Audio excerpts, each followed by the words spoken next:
Bonjour et bienvenue dans Un autre chemin est possible, le podcast de celles et ceux qui préfèrent cheminer et se questionner plutôt que de prendre des routes toutes tracées. Je suis Marion, docteur en pharmacie, naturopathe et coach. Ici, je questionne, j'explore, je doute, je déconstruis et je fais pousser de nouvelles racines. Ce podcast est un espace où le bien-être est politique, où prendre soin de soi devient un acte de résistance face à un monde qui nous pousse à l'épuisement.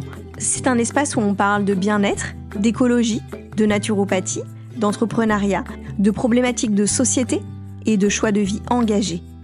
Où l'on explore la santé autrement, en refusant les injonctions et en construisant un monde où l'on prend soin de soi, des autres et du vivant. Je partage ici mes réflexions, mes prises de conscience, mes vulnérabilités et j'ouvre le dialogue avec celles et ceux qui, comme vous, cherchent à tracer leur propre chemin. Parce que oui, un autre chemin est possible, plus libre, plus juste, plus aligné. Si ce podcast vous inspire, pensez à vous abonner et à laisser une note ou un commentaire et à le partager autour de vous. Bonjour, j'espère que vous allez bien en ce mois de mai. Aujourd'hui, j'ai choisi de faire une rediffusion un peu spéciale pour deux raisons. Déjà parce que ce mois de mai, le podcast fait une petite pause. J'ai eu un gros projet qui m'a pris beaucoup de temps et avec les ponts du mois de mai en plus, ça a été vraiment impossible de créer de nouveaux épisodes et j'en avais pas d'avance. Donc petite pause et j'ai choisi de faire deux rediffusions d'épisodes qui ont été marquants pour moi. Et l'épisode d'aujourd'hui, c'est celui où je partage l'envers du décor d'une reconversion dans le bien-être. C'est justement un épisode que j'avais fait au moment de cette période de l'année où il y a tant de jours fériés. Vous verrez que j'y fais allusion dans l'épisode. J'avais envie de le remettre en avant à l'occasion de son anniversaire, non seulement parce qu'il a eu énormément d'écho, c'est un de mes épisodes les plus écoutés et surtout celui sur lequel j'ai eu le plus de retours. Et aussi parce qu'il a été véritablement un virage pour moi dans ma manière de prendre la parole, de montrer mes vulnérabilités, d'oser être beaucoup plus authentique. Et puis un vrai déclic parce que à partir de ce moment où j'ai posé ces mots, j'ai pu le même regard sur la reconversion. Et je trouve que c'est vraiment des choses qui sont pas assez partagées, assez montrées. Et c'est pour ça que le remettre à l'honneur, même si finalement peut-être qu'aujourd'hui, un an plus tard, je suis plus dans la même situation, j'ai un recul peut-être aussi différent. Néanmoins, cette prise de conscience des difficultés rencontrées, elle est toujours présente et je trouve qu'elle mérite d'être à nouveau partagée. Donc voilà pourquoi j'ai choisi de rediffuser cet épisode. Je vous laisse le découvrir ou le redécouvrir.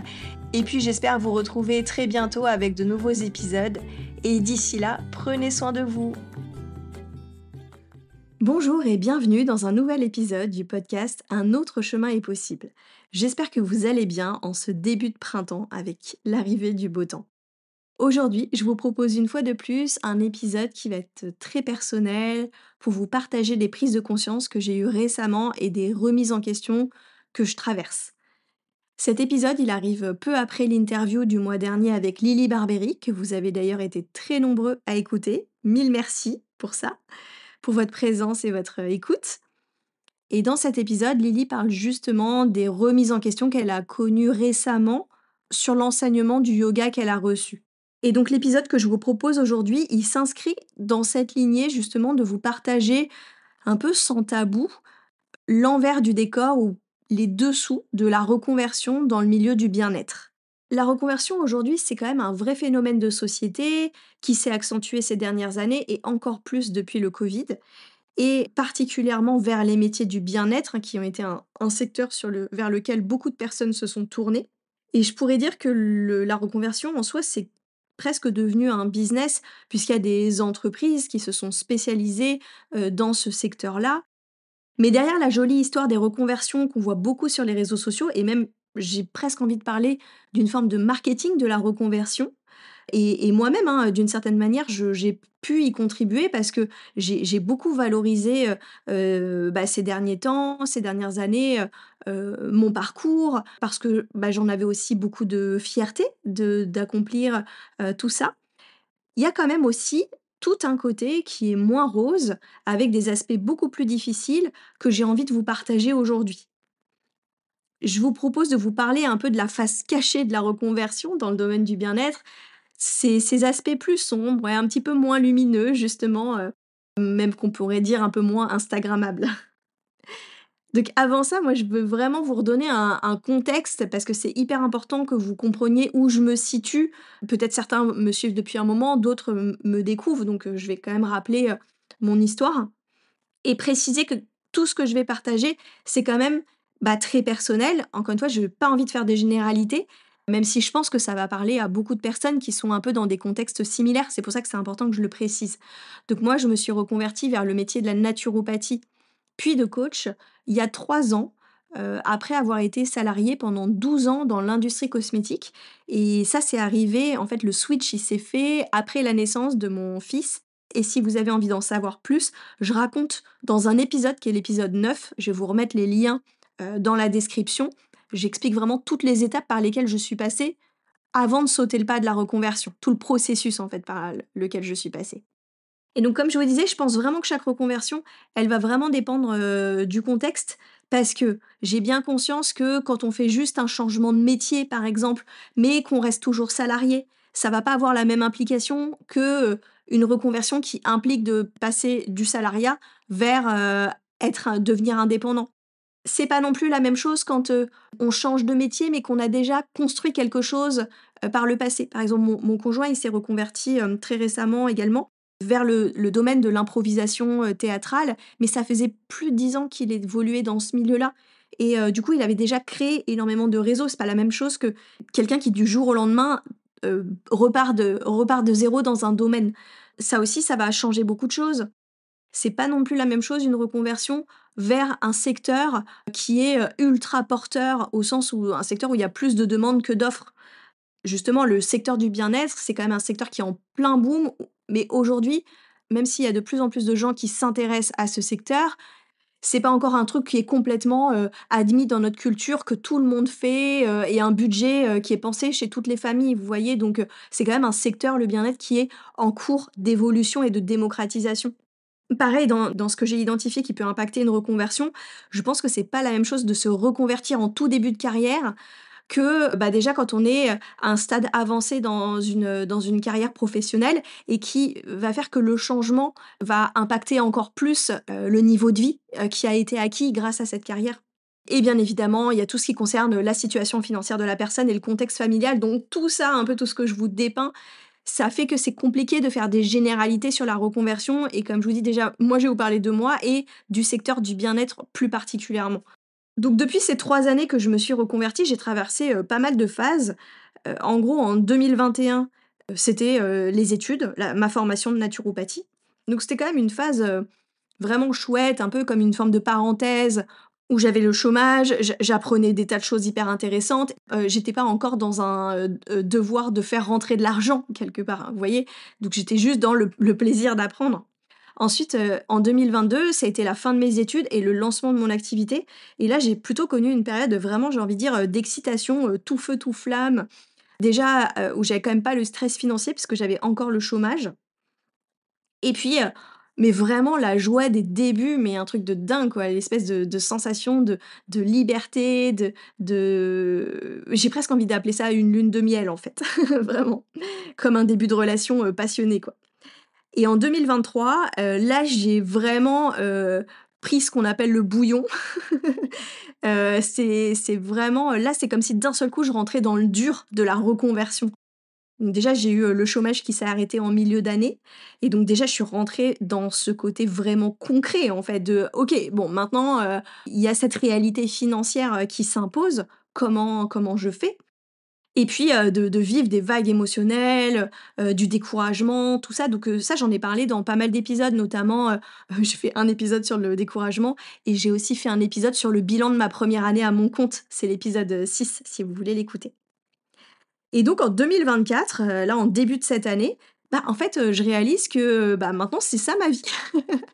Que ça y est, je suis reconvertie Parce que je me suis beaucoup considérée «Je suis en reconversion, je suis en train de me reconvertir», mais il y a un moment où il faut bien s'avouer que ça y est, c'est fait, les études sont faites. OK, je suis encore en début d'activité, mais ça y est, je suis reconvertie. Et du coup, comment j'intègre en fait cette nouvelle réalité? Qu'est-ce que j'en fais? Et justement, c'est là où je vous parle, je suis quand même vraiment plus dans l'envers du décor en fait, les paillettes du début sont passées et qu'est-ce que c'est concrètement, aujourd'hui? Donc dans cet épisode, je vais essayer de vous expliquer, pourquoi c'est dur et c'est quoi les désillusions que j'ai pu rencontrer. Je vais aussi vous partager, comment j'essaye d'accepter la phase dans laquelle je suis et par quel processus ça me demande de passer, comment je me débrouille avec tout ça, en somme. Et je finirai aussi par, comment ça impacte mes accompagnements puisque moi-même, j'accompagne des personnes dans ce processus, donc comment tout ce que je vis, ça m'aide à accompagner ces personnes.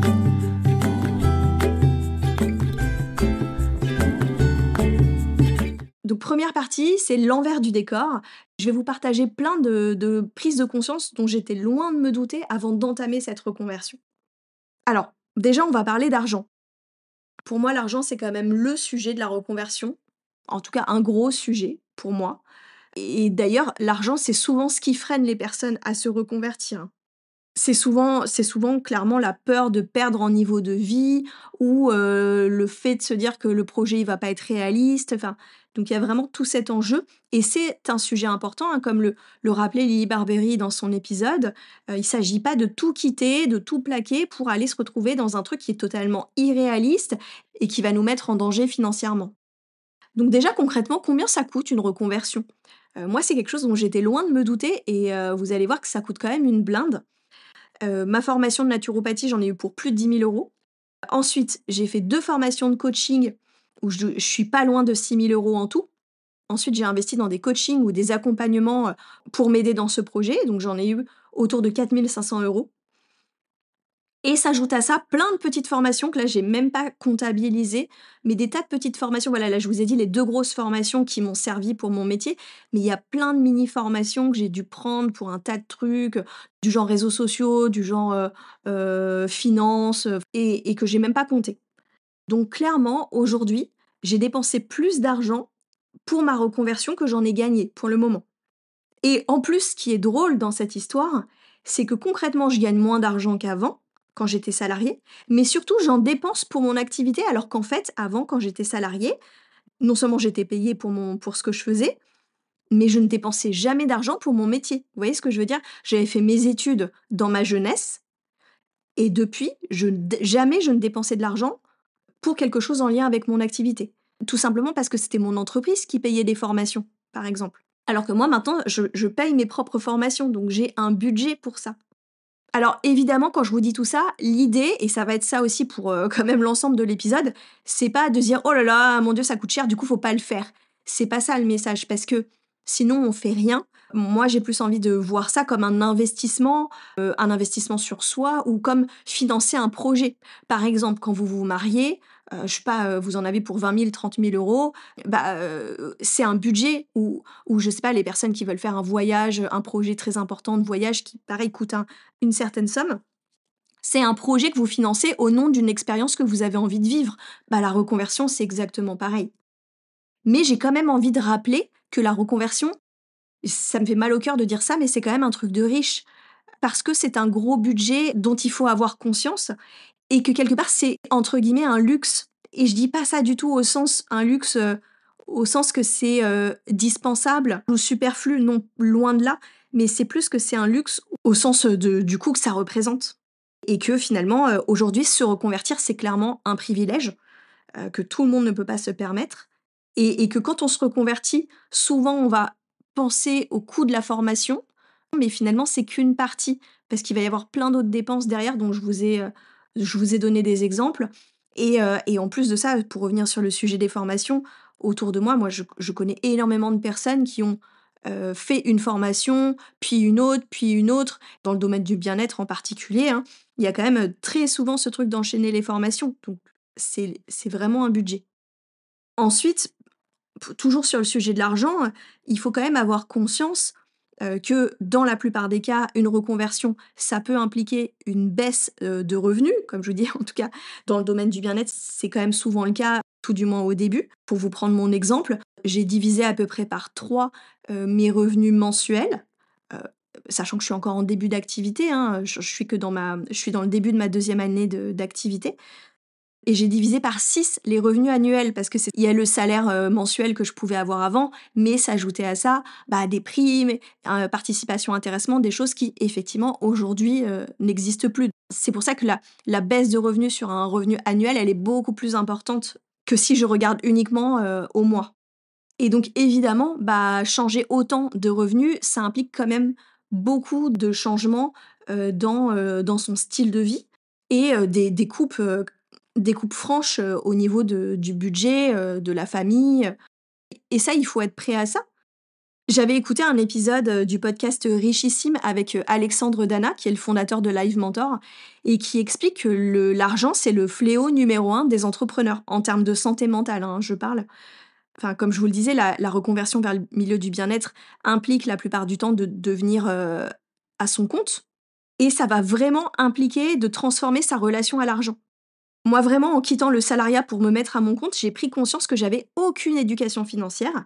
Enfin, quand je dis aucune, désolée pour mes parents, c'est pas ça non plus que je veux dire, mais en tout cas, j'en avais pas beaucoup. Et d'ailleurs, ce que j'observe, c'est que c'est le cas de la majorité des gens, parce que, bah, déjà, le salariat est quand même le modèle qu'on retrouve le plus aujourd'hui dans notre société, et il véhicule une forme de sécurité financière qui est évidemment toute relative, hein, parce que c'est pas parce qu'on a un emploi qu'on est forcément à l'abri, mais ça génère quand même une forme de sécurité avec ces revenus qui tombent chaque mois et qui nous dispense d'une certaine façon, enfin maintenant je me rends compte que c'était assez illusoire, mais ça nous donne l'impression qu'on n'a pas vraiment à s'occuper de ce sujet de l'argent. Pour vous donner un exemple, moi je ne savais même pas combien d'argent j'avais sur mes comptes, que ce soit euh, mon compte courant ou mes comptes d'épargne. Je n'en avais aucune idée. Et quand j'en parle à des copines, elles me disent quasiment toutes la même chose. Donc vraiment, je suis loin d'être la seule dans ce cas. Clairement, l'argent, c'est quand même un tabou dans notre société. On n'a pas appris à s'occuper de notre argent, c'est pas quelque chose qui est transmis, on n'apprend pas ça à l'école. Et donc si on l'a pas eu dans notre famille, et puis j'ai envie de dire, ça l'est encore plus chez les femmes, je pense. Alors là, pareil, le milieu du bien-être est quand même un milieu extrêmement féminin, mais s'intéresser aux finances personnelles pour les femmes, c'est souvent, quelque chose qui paraît moins accessible, en fait, comme si la finance, c'était quand même un métier, un domaine qui est assez réservé, aux hommes dans les schémas, classiques. Même si je veux vraiment pas faire de stéréotypes à 2 balles, hein, c'est pas l'objectif. Et donc en tant qu'entrepreneur, je dois vraiment apprendre à faire de l'argent, à gérer cet argent et à l'investir. Et ça, c'est des compétences qu'on devrait vraiment tous avoir à titre personnel. Mais en fait, quand on est entrepreneur, on n'a juste pas le choix d'apprendre à le développer.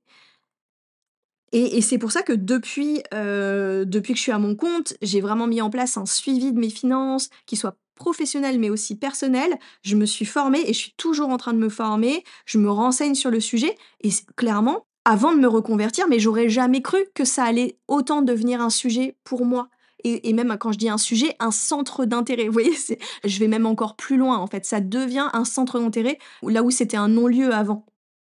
Et enfin, pour terminer ce sujet de l'argent, pour moi, un des trucs qui a été vraiment le plus dur sur ce début d'activité et vraiment que je me suis pris en pleine face, c'est que aujourd'hui, dans notre société, l'indicateur de la valeur de notre travail, il est très souvent lié à l'argent qu'il rapporte. Je vais vous donner un exemple d'une phrase que j'ai entendue, de Delphine Pinon, mais c'est loin d'être la seule, hein, parce que c'est un peu, une phrase qu'on se répète un peu dans l'entrepreneuriat, qui dit, «Si votre business ne vous rapporte pas d'argent, c'est pas un business, c'est un hobby», et je la trouve d'une violence cette phrase parce que, enfin, je suis désolée, mais pour moi, c'est une pure phrase de capitaliste, et aujourd'hui, ça montre vraiment le reflet qu'aujourd'hui, notre travail, il a de la valeur que s'il est rémunéré. Mais donc moi, quand j'ai bossé comme une dingue pendant 1 an et que mes revenus, bah, ils sont encore faibles parce que je suis en début d'activité et que ça prend du temps et je vais revenir sur tout ça, et qu'en fait, j'entends ce genre de phrase, ça me met juste hors de moi, même si bien sûr je la comprends.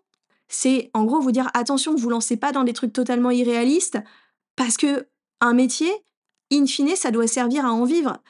Mais ça ne nous dit pas non plus que ça peut prendre du temps d'en vivre et que peut-être, avant d'en vivre, on va passer par une phase où les revenus sont insuffisants, mais c'est pas un hobby pour autant, vous voyez?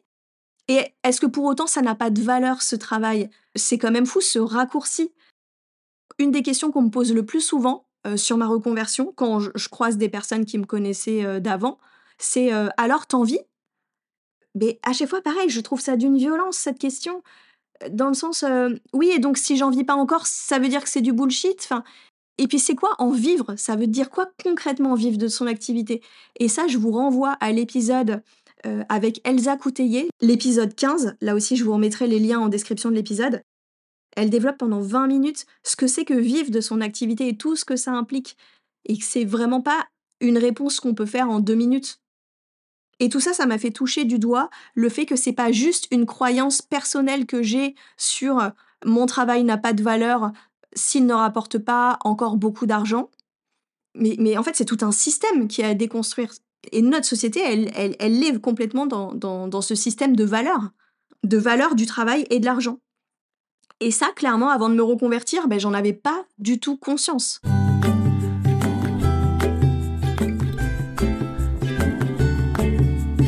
Donc maintenant que le sujet de l'argent, est posé et que je l'ai pas mal, développé, je vais aller sur d'autres sujets qui sont plutôt de l'ordre de la désillusion.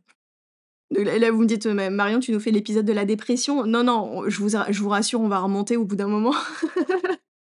Mais oui, j'ai envie de vous parler de la désillusion de la reconversion. Je vous le disais en intro, hein, c'est pas aussi rose que j'avais pu l'imaginer.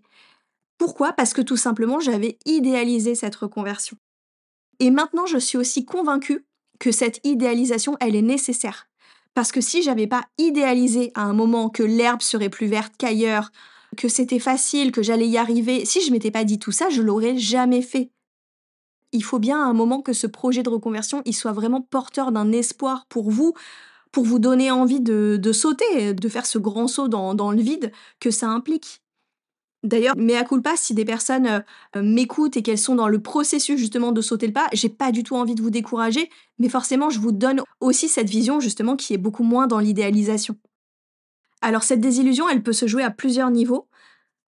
Déjà, je vais commencer par la désillusion sur le temps que ça va prendre, cette reconversion.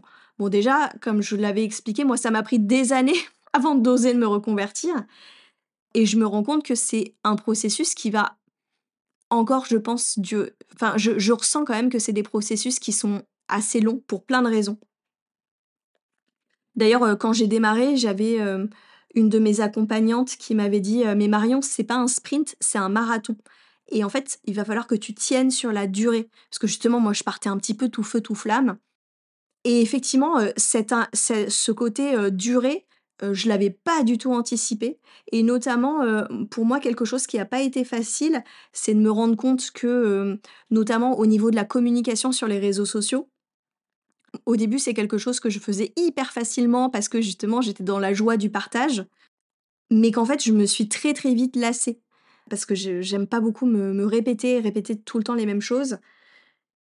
J'ai parlé très facilement de naturopathie, d'alimentation saine et au bout de 2 ans, c'est devenu beaucoup plus difficile parce que se répéter sur la durée, c'est assez usant, je trouve. Mais ensuite, cette notion de temps que ça prend, c'est aussi beaucoup lié au fait que la reconversion, c'est un processus de transformation intérieure et donc c'est un processus qui prend du temps. Moi, j'ai par exemple une des personnes que j'accompagne qui me disait, «Moi, je veux vivre de mon activité en 6 mois». En soi, j'ai envie de dire: «Pourquoi pas?» Sur le papier, c'est possible, il y a rien qui l'empêche. Vous trouverez même, des stratégies business, qui vous expliquent comment c'est possible en 6 mois de vivre complètement de son activité. Mais ce qu'on oublie derrière ces stratégies, c'est que derrière, en fait, il y a juste un humain et que cet humain, il passe par ces transformations intérieures qui vont peut-être prendre plus que 6 mois. C'est pas que le fait de: «J'applique les stratégies et ça va marcher». Donc je crois que des fois, ça sert à rien de forcer un processus qui va prendre son temps et c'est là que je me rends compte de dans notre société, il y a tellement cette injonction à aller vite, à réussir vite et elle nous rend pas service. Je pense que je vivrais moins mal mes difficultés si dès le départ, j'avais su que je m'embarquais dans quelque chose qui allait prendre du temps, parce que justement, j'avais tellement en tête ces modèles de, bah, au bout de tant de temps, j'ai réussi, hyper vite et tout. Je Bien sûr, j'ai voulu croire que c'était possible pour moi et en plus ça, c'est très culpabilisant, genre, bah, moi, j'en suis pas capable. Non, je pense pas, c'est vraiment, que je pense qu'on peut pas aller plus vite que notre propre musique et se rappeler, encore une fois, que derrière un succès qui paraît rapide de l'extérieur, on sait pas toutes les années de travail de l'ombre que ça a demandé avant et ça, on le voit pas du tout. Pourquoi ça prend autant de temps, ces transformations intérieures? Parce que je crois vraiment qu'une reconversion, c'est pas simplement un changement de métier. Peut-être que dans certains cas, ça l'est, mais pour moi, c'est véritablement un changement identitaire. C'est, écrire toute une nouvelle histoire. J'étais super naïve en pensant que ce serait juste un changement de métier, alors qu'aujourd'hui, quand je regarde dans ma vie, mais tout a changé. Et quand bien même ce serait juste un changement de métier, c'est loin d'être anodin. Parce que dans notre société, notre métier, c'est quand même souvent quelque chose qui nous définit dans notre vie. C'est souvent une des premières questions qu'on nous pose quand on rencontre quelqu'un: «Qu'est-ce que tu fais dans la vie?» et notre métier, il définit d'une certaine manière notre place dans la société. Il y a pas que ça qui le définit, mais ça y contribue de manière importante. C'est ce qu'on appelle même la catégorie socio-professionnelle. Vous voyez? C'est votre classe sociale, elle dépend assez directement de son métier. Et moi, ce que j'ai pu constater en sortant justement du cadre classique qui est, le salariat pour, me lancer dans un métier du bien-être qui aujourd'hui, c'est pas la norme, on est bien d'accord, même s'il y a de plus en plus de personnes. Ça donne un peu l'impression de sortir du game, vous voyez ce que je veux dire? J'ai une de mes coachées, qui me disait un jour, «Mais tous mes potes maintenant, ils ont vachement réussi, ils ont des hauts niveaux de poste dans leur boîte et moi je me sens à part parce que, bah, je suis plus dans ce moule-là». Et ça, c'est difficile de réaliser qu'une reconversion, ça va impliquer de sortir des codes, classiques de la réussite professionnelle. Et du coup, que ça va impliquer de redéfinir ces critères de réussite. Et moi, c'est vrai que cette reconversion, je l'ai vraiment faite pour des raisons de valeur et de remise en question, d'un modèle justement capitaliste, d'ultra-consommation pour lequel j'avais plus envie de contribuer. Mais, en faisant ce pas de côté, bah, ça a remis beaucoup de choses en perspective et justement ça amène ces questions autour de qu'est-ce que la réussite, que j'avais pas du tout anticipé, avant de me reconvertir. Et ça peut carrément créer un sentiment de décalage par rapport à son entourage. Si justement, son entourage, il est toujours dans ce cadre classique, du salariat, bah, de se sentir très incompris dans notre situation, de plus vivre les mêmes réalités sociales et c'est pas évident, ça peut contribuer au sentiment de difficulté qu'on peut rencontrer dans une reconversion.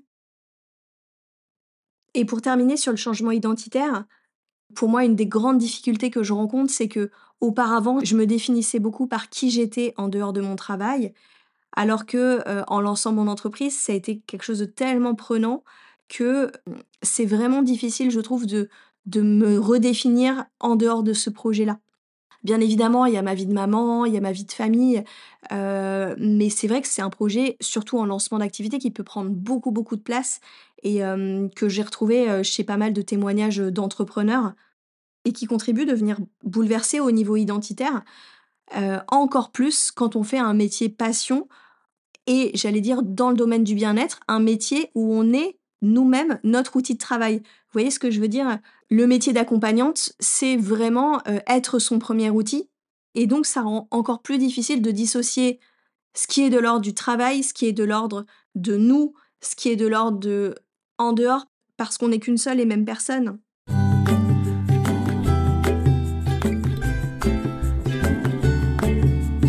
Pour continuer sur le sujet de la désillusion, moi, je pensais pas que ce serait si dur. Clairement, j'avais sous-estimé la difficulté, encore une fois parce que j'avais pas en tête tous les enjeux de transformation et de changement identitaire que ça allait impliquer. Mais aussi, je trouve que dans le monde du développement personnel, il y a beaucoup cette phrase qu'on entend qui est: «Bah, en fait, si c'est aligné, ça doit être fluide et facile». Il y a toujours ce truc, voilà, si les planètes sont alignées, paf, ça se fait comme ça. Oui, des fois ça marche, mais dans la réalité du quotidien, pas forcément. Parce que C'est véritablement un apprentissage et comme tout ce qui est nouveau, ça prend du temps, on n'y arrive pas toujours du premier coup, ni du deuxième, ni parfois du troisième. Voilà, c'est beaucoup quelque chose qui demande de la répétition et en plus qui nous demande vraiment de revenir à cette posture du débutant. Et c'est là où je reviens sur le fait que quand on se reconvertit alors qu'on était assez avancé dans sa carrière, c'est peut-être pas toujours évident de revenir à cette place du débutant. Enfin, quand ça fait des années qu'on a oublié ce que c'était qu'être un stagiaire qui sait pas, qui patauge. C'est pas facile de retrouver du confort dans cette posture et c'est pour ça que de ce que j'observe chez moi, chez beaucoup de coachés, il y a tout le temps ce truc de vouloir faire les choses parfaitement, alors que c'est la première fois qu'on les fait. C'est juste pas possible, les meufs.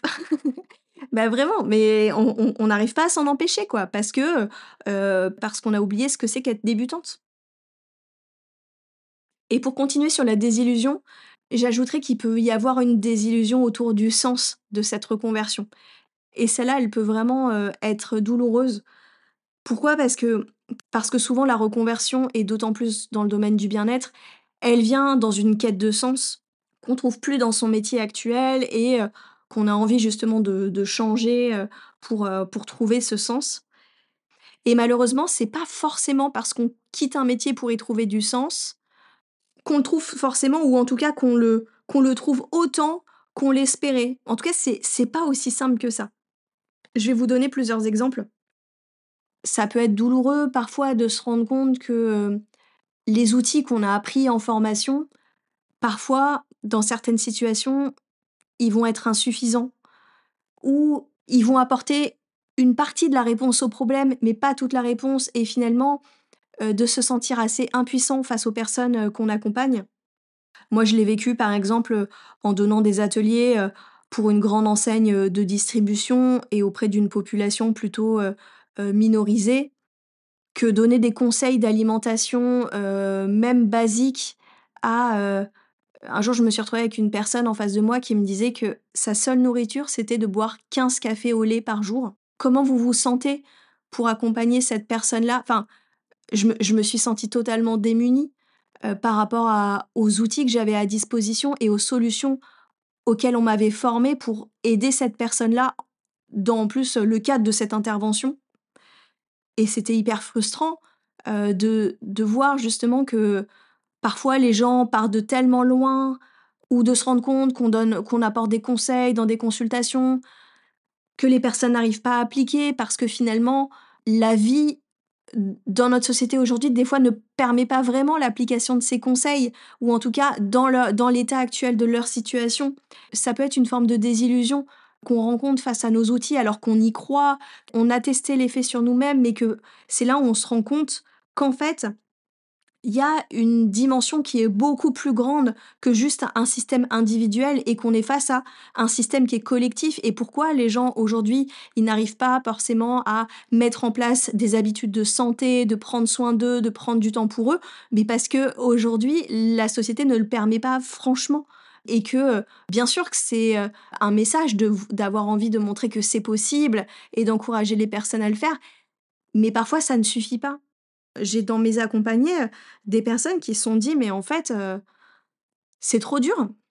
Je me sens démunie, j'ai l'impression que ça sert à rien» et ça peut être, vraiment douloureux et ça, c'est toute une dimension, finalement, très politique, hein, au sujet du bien-être et ça me passionne tellement en ce moment que je vais faire un épisode, spécifique là-dessus, dans le mois prochain. Moi, j'avais adoré cette phrase, qu'Elsa, Coutayé avait dit dans cet épisode que devenir accompagnante, c'est pas simplement, réparer les humains cassés pour un système pour qu'ils redeviennent productifs et c'est ça, c'est on peut aller dans cette quête de sens, en se disant: «On va faire du bien aux gens» et à un moment prendre, conscience que en fait, l'ampleur de la tâche, elle est beaucoup plus grande que ça. Et là encore, ça veut pas dire qu'il faut du coup ne rien faire et laisser tomber, mais c'est encore une fois mon message, c'est de vous expliquer, bah, pourquoi c'est difficile et que, c'est pas une promenade de santé, de se reconvertir et que tout est, facile. «Ah, j'aide des milliers de personnes, j'ai changé la vie des gens» et tout ça. Oui, bien sûr qu'il y a des belles victoires, mais il y a aussi tous ces gens qu'on n'arrive pas à aider, aussi parce que le système le permet pas forcément ou nos outils sont limités. Et moi, je le vois particulièrement dans le milieu du coaching où, j'ai eu un moment, traversé un peu ce truc de vraie perte de sens, de me dire: «Mais en fait, j'accompagne des personnes qui, peut-être certains n'arriveront pas à vivre de leur activité et qui vont peut-être abandonner leur projet et du coup, est-ce que ça a du sens?» C'est des vraies questions, hein. J'ai pas les quand je vous partage tout ça, j'ai pas forcément les réponses. C'est vraiment un témoignage de cet inconfort que ça amène, en fait, tout ce chemin-là. Je voudrais terminer cette partie sur, finalement, le mot ambivalence qui résume, assez bien ce que je peux vivre, aujourd'hui. C'est qu'on parle souvent des montagnes russes de l'entrepreneuriat et c'est-à-dire, bah, il y a des moments de joie qui sont très intenses et des moments, bas, qui sont très durs et pour moi, se reconvertir, il y a vraiment le fait de donner vie à un projet et c'est pour ça que je le rapproche beaucoup de l'expérience de la maternité ou de la parentalité. Je trouve parce qu'il y a aussi cette même ambivalence, et cette même, intensité dans les sentiments qu'on peut dans les émotions qu'on peut vivre dans nos débuts de jeunes parents. Moi, quand je suis devenue maman, j'ai vraiment maudit tous les gens qui disaient: «Mais tu vas voir, c'est que du bonheur». Je dis: «Ah mais genre, mais non, c'est pas que du bonheur, enfin, c'est magnifique par certains aspects, mais c'est aussi très, très dur». Et c'est pour ça que je me suis beaucoup retrouvée dans les mots, quand Elsa Coutellier parlait du postpartum de l'accompagnante, parce que justement, je rapproche ça de la maternité parce que c'est en devenant accompagnante, j'ai à la fois un bouleversement identitaire et en plus une intensité émotionnelle qui ressemble vraiment à ce qu'on appelle, la matré enfin même je trouve que plus que postpartum, j'ai envie de parler de la matrescence. Vous savez ce nouveau terme qui explique le changement identitaire lié au fait de devenir mère. Bah, en fait, moi, je pense qu'aujourd'hui, je suis en plein, entrepreneur essence, accompagnescence, je sais pas je sais pas c'est quoi le mot, mais c'est vraiment ça, en fait. C'est, traverser les émotions liées au bouleversement identitaire. Pour récapituler un petit peu tout ce que je vous ai dit sur le pourquoi c'est difficile, il y a vraiment le sujet de l'argent, le changement identitaire, le temps que ça va prendre, la difficulté qu'on sous-estime, la crise de sens, qu'on peut rencontrer et l'ambivalence, émotionnelle qui est liée à ce phénomène, d'accompagnante essence.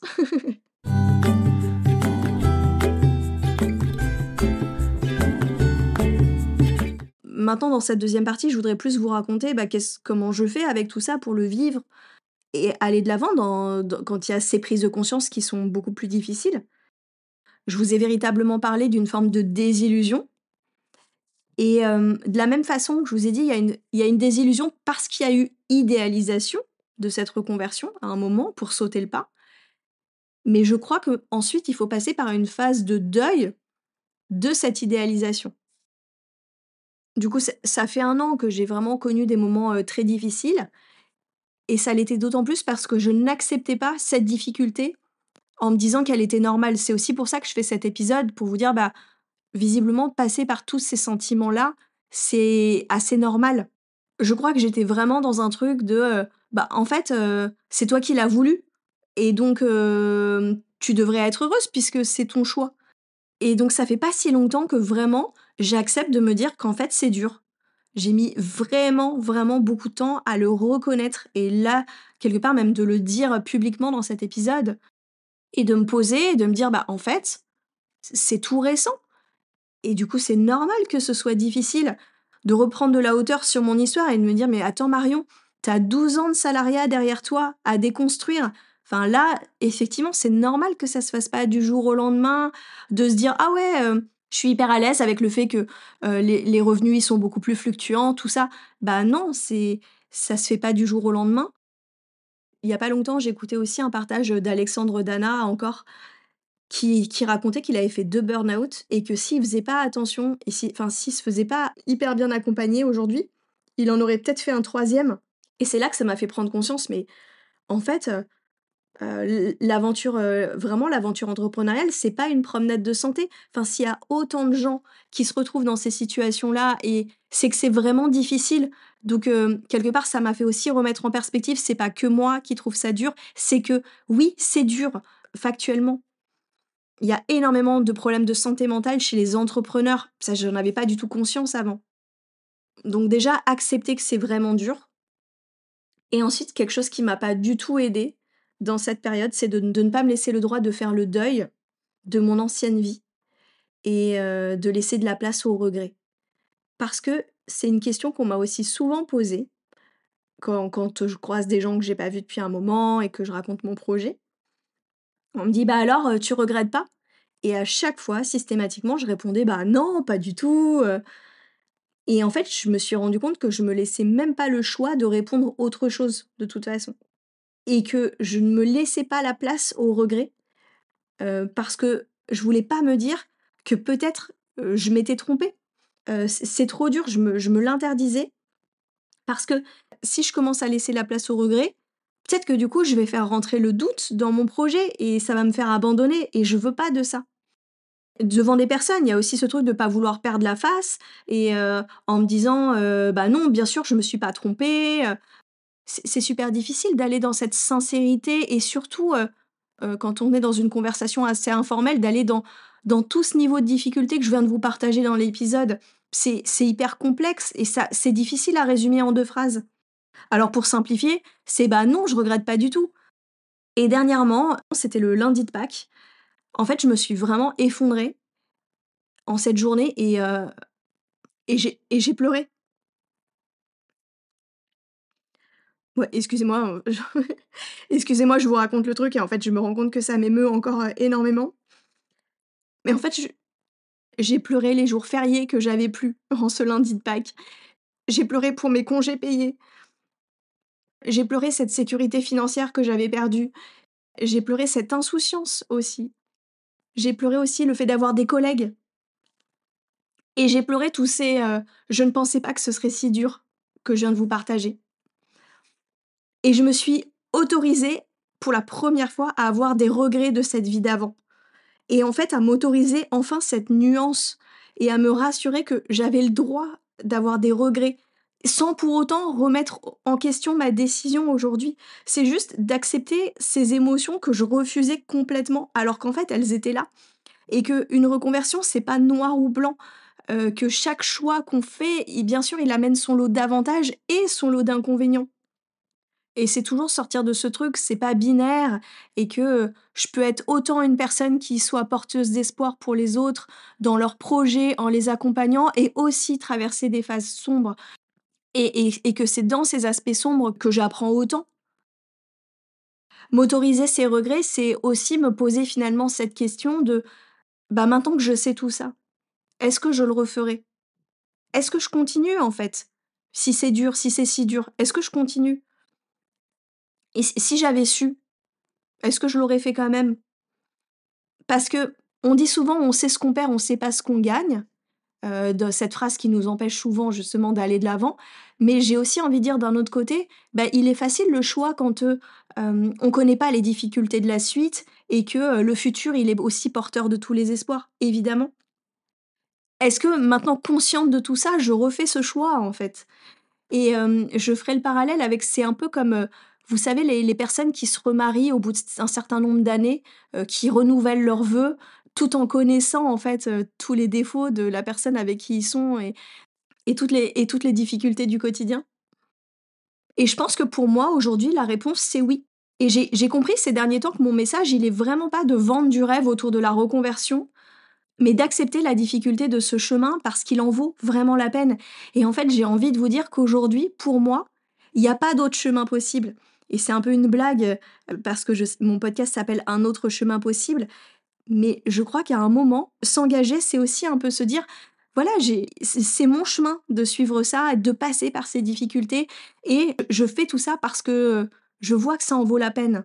Je vois que c'est un chemin qui est transformateur, qui est émancipateur. Je vois aussi tout ce que j'apprends, tout ce que je débloque, tout ce que je crée aussi. Tout ça, je le vois, vous voyez ce que je veux dire? Et ouais, il y a toutes ces difficultés, mais il y a aussi tout ça, et je sais que je suis pas allée au bout de ce chemin-là et que j'ai besoin de continuer. Moi, je pense vraiment que se reconvertir, c'est un acte de courage. C'est faire le choix de ce qu'on ne veut plus, et ce chemin du courage, pour moi, il vaut vraiment la peine. Le courage, aujourd'hui, je me rends compte que c'est vraiment une de mes valeurs fondamentales, et je la voyais pas tellement cette valeur, au début. Et tout ce que je viens de vous dire là, pour moi, ça ne vient que renforcer mon envie d'accompagner ces personnes qui font ce chemin du courage et de les accompagner dans la difficulté de leur projet. Justement, je suis vraiment convaincue que mon rôle en tant que coach dans les projets professionnels, c'est vraiment d'accompagner les gens dans cette difficulté, d'être là à côté d'eux, parce que je sais le courage que ça demande. Mon rôle, il est vraiment là d'être aux côtés de ces courageux, de ceux qui font ce choix, de l'inconnu, en fait, du pari, pour remettre en question tout un système qu'on ne veut plus. Parce que si c'était pas dur, il y aurait pas besoin d'être là pour accompagner. Et que mon message, en aucun cas, ça sera de dire, je vais vous donner une formule magique, pour, réussir, sans passer par des difficultés. Parce que je crois vraiment que la difficulté, elle fait partie de ce chemin et c'est plutôt mon message de dire, «Oui, je sais que c'est dur et c'est pour ça que je suis là, pour, l'affronter ensemble cette difficulté parce que seule elle peut être complètement décourageante». Donc j'en arrive à la fin de cet épisode, qui a été assez intense pour moi, à écrire, mais que j'avais vraiment envie de partager et je finirai par 2 passages du livre Comme par magie d'Elizabeth Gilbert que j'ai adoré et que je recommande vraiment à tous ceux qui sont, entrepreneurs.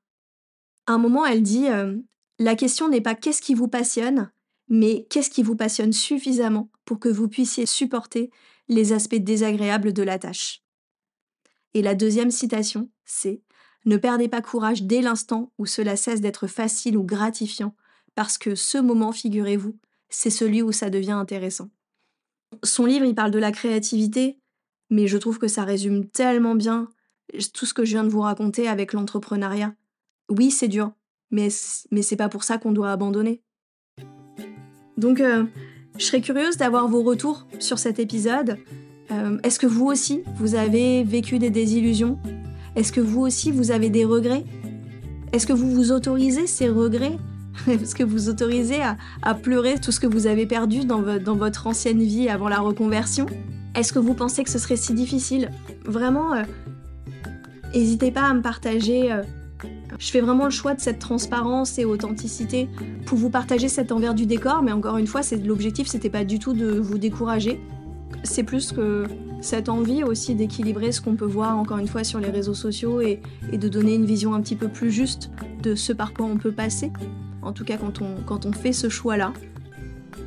En tout cas, si vous avez aimé cet épisode, n'hésitez pas à le partager autour de vous, que ce soit sur les réseaux sociaux ou à m'écrire ou à mettre une petite note ou un petit commentaire sur Apple Podcast, ça me fera vraiment très plaisir. Et si vous avez envie d'échanger avec moi, vous pouvez me retrouver sur Instagram @marion.alvesdeoliveira ou si vous avez envie d'en savoir plus sur moi et justement de découvrir mes accompagnements, vous pouvez aller sur mon site internet, c'est marionalvesdeoliveira.com. Vous trouverez tous les liens en description de cet épisode. Et si vous avez envie d'être accompagné dans ce chemin du courage qui peut être aussi difficile que beau, je serais ravie de vous apporter tout mon soutien. Je vous dis à la semaine prochaine pour un prochain épisode et d'ici là, prenez soin de vous.